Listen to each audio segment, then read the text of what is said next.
bayram hayata geçiriyor.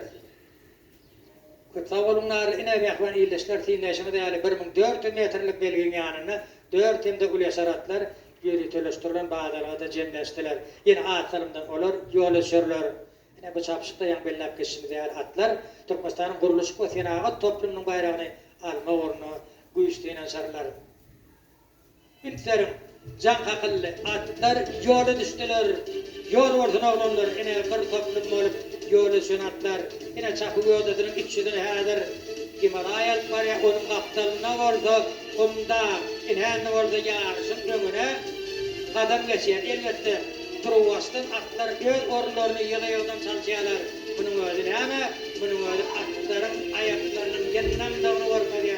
Yine dinlesin diye kadam hadır. Yarışın yolunu çekip yolu okturulup var ya. Kammar hem de altın derin netli.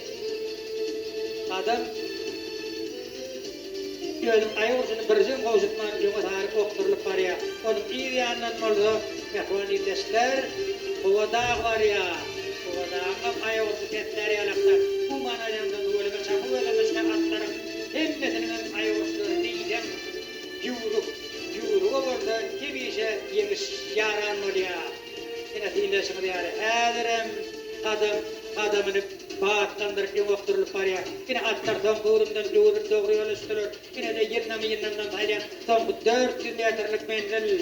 Yine bu menzille kulaklara, yerlerlere, ustaatlara haydi at şahat getirirken dinli alim, komut edelim, mehvan illesler. Aygan gözüm ayağısını barka bağıttandırıyor. Yine dinleşimi yani. Ederim kadın gözüm ayağısını bir gün kovuştman. Ardılık yerine hana gelip yine de o şeylerinde